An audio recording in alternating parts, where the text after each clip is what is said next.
Army chief Saudi अरब में है और 4 दिन का दौरा, तो क्या ऐसी हमारी ज़रूरत पड़ गई सऊदी अरब को? वगरना मुझे तो इतना बताया गया कि वन फाइन मॉर्निंग एक कॉल आई और उस कॉल ने कहा पैसे हमारे वापस करो बस, और बिल्कुल भी इस मामले में कोई रियायत नहीं है। और अब माशाल्लाह वज़ीर आज़म भी साथ को जा रहे हैं। ये थोड़ी सी हमें इनसाइट बताएं कि ये जो काया कैसे पलटी है।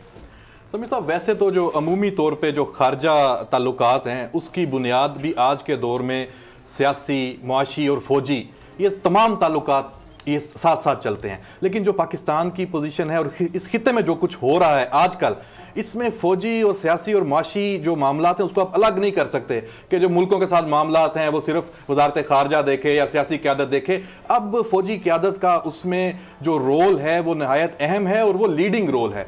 और जनरल बाजवा की जो मिलिट्री डिप्लोमेसी है वो चल भी रही है। और अभी जो ये विज़िट है ये नहायत अहम इस हवाले से भी है कि पाकिस्तान और सऊदी अरब के जितने अभी हालिया दिनों में, बल्कि कुछ साल से ये मामला चल रहे थे और बहुत ज़्यादा शक की निगाहों से देखा जा रहा था, इस विजिट के बाद उन तमाम चीज़ों का जो जवाब भी हो जाएगा और अगर कोई चीज़ें थीं भी तो वो रोल बैक हो जाएंगी और दोबारा एक नए सिरे से आगे चीज़ें बढ़ेंगी। ख़ास तौर पे इसमें एक जो अहम जो चीज़ वो ये भी है कि पहली मरतबा बहुत अरसे बाद ऐसा हुआ है कि इस दौरे के लिए एक राह हमवार की गई है, फ़िज़ा हमवार की गई है। जो सऊदी वज़ीर जो यहाँ पे उनके एम्बेसडर हैं उनका बयान कि यहाँ पे ये चीज़ें अनाउंसमेंट्स होंगी, फिर 3 दिन 4 दिन पहले आर्मी चीफ का चले जाना, फिर वज़ीर आज़म भी वहाँ जा रहे हैं। और इन मुलाकातों में अब वो जो चीज़ें पहले एक बैकडोर चल रही थी, अब ये उनका आगे आपको असरात जो हैं अमली सूरत में नजर आएंगे। और जो ये एलामिया होगा ये बड़ा अहम होगा और ये बाकायदा इस दफ़ा उम्मीद है, बल्कि कहा जा रहा है कि मुश्तरका एलामिया दोनों तरफ से इस दफ़ा सामने आएगा। उसमें से बाकायदा चीज़ें सामने आएंगी कि पाकिस्तान और सऊदी अरब के जो आगे के ताल्लुकात हैं वो अब कैसे जाएंगे। उसमें जारी बात है अमेरिका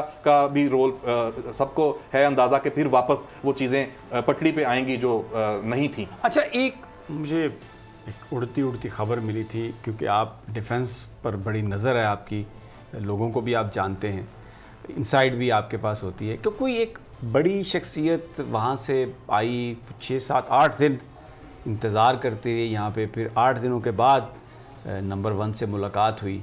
कोई इस तरह की भी कोई बात, कोई ऐसी कोई आपने सुनी? कोई इस तरह की बात जो है उड़ती उड़ती हैं चीज़ें, लेकिन अफवाहें चलती हैं। लेकिन हकीकत तो ये है कि बहरहाल राब्ते चल रहे थे, इस लेवल पे नहीं थे कि इस तरह की डिसंगेजमेंट थी।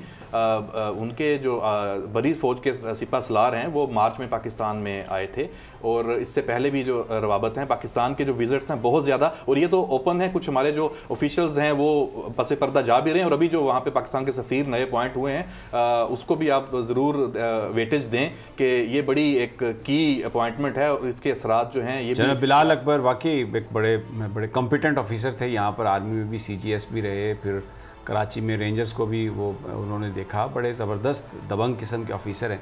और लेकिन उनके जाते ही फौरी तौर पर जनरल कमर जावेद बाजवा भी वहाँ पर पहुँचे हैं, तो ये एक अचीवमेंट तो है बड़ी। एक उसमें और भी बहुत सारे फैक्टर्स होंगे, लेकिन वो ज़ाहिर है फिर एंड पे क्रेडिट तो उसी को जाता है जो वहाँ पर मौजूद हो।